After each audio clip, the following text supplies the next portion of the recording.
இன்னைக்கு நாம பார்க்க போறது 6 புல்லட் வச்சிருக்கிறவனோ ஐபோன் வச்சிருக்கிறவனோ மிடில் கிளாஸ் அப்படின்னு இந்த சமூகத்துக்கு காட்டின ஒரு ஸ்டைலிஷ் ஃபிலிம் மேக்கர் தான் ஜிவிஎம். கமல்ஹாசன் கூட வேட்டையாடு விளையாடு. இன்னைக்கு வரைக்கும் கமலுக்கு ஒரு பெஸ்ட் ஃபேன் பாய் சம்பவம்னா அது கௌதம் வாசுதேவ் மேனன் தான். மணிகண்டனா இருக்கட்டும், லோக்கி அண்ணனா இருக்கட்டும், வந்து சட்டை கிச்சின்னு சண்டை போட்டாலும் நான் தான் ஃபர்ஸ்ட் ஃபேன் பாய் அப்படின்னு கெத்தா சொன்னவர் தான் நம்ம ஜிவிஎம். இன்ஃபேக்ட் பார்த்தீங்கன்னா அந்த படத்துல அந்த ஓப்பனிங் ஷாட் இருக்கும் இல்லையா, கண்ணை காட்டி அப்படின்ற சீன்லாம் தெரி பிளாஸ்டா இருக்கும். ஹாரிஸ், அதுதான் ஹாரிஸ்.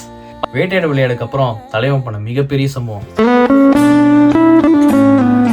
அப்பாவுக்கு ஏதாவது ஒரு விஷயத்த ட்ரிபியூட்டா கொடுக்கணும் அப்படின்னு சொல்லி அவர் எழுதின ஸ்கிரிப்ட் தான் வாரணமாயிரம். அவர் ஒரு ஃப்ரேமும் ஒரு லவ் சீன்ஸும் அண்ட் இன்ஃபேக்ட் இன்னைக்கு நிறைய பசங்களுக்கு 6 பேக் மோட்டிவேஷன் அப்படின்றதெல்லாம் அப்பவே ஜிவிஎம் வந்து சூர்யா மூலமா எல்லாருக்கும் கொடுத்துட்டாரு.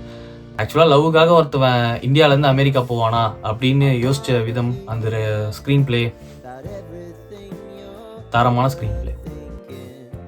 வாரணமாயிரம் ஹிட்டுக்கு அப்புறம் நம்ம ஜிவிஎம்மோட அடுத்த படம் வினை தாண்டி வருவாயா.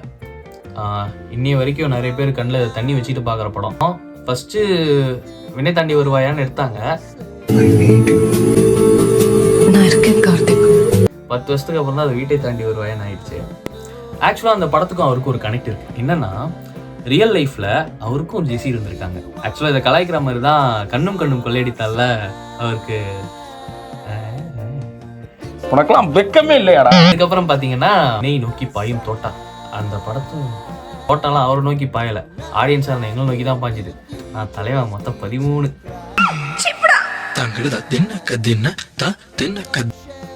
என்னன்னு தெரியும். ஜிவிஎம் இப்படி மணிரத்னம் படத்துல ஒரு ஃப்ரேம் வந்து கதை சொல்லுமோ அதே மாதிரி ஜிவிஎம் படமும் கதை சொல்லும். லைக் அதனால தான் மணிரத்னத்தை பிடிச்சவங்களும் ஜிவிஎம் பிடிக்குது. அவரோட ஃபிலிம் மேக்கிங் ஸ்டைலாக இருக்கட்டும், அவர் கதை சொல்கிற பாணியாக இருக்கட்டும், இது எல்லாமே வந்து பார்த்தீங்கன்னா இப்போ இருக்கிற யங்ஸ்டர்ஸ்க்கு ஒரு இன்ஸ்பிரேஷன் தான். அவ்வளோதான், வீடியோ முடிஞ்சு. இதே மாதிரி சினிமா கண்டென்ட்ஸ்க்கு நம்மளோட சேனலை ஃபாலோ பண்ணிக்கோங்க. இது DNA Drama Town. அடுத்த வீடியோவில் உங்களை சந்திக்கிறேன். Until then, bye from it's Mr. D.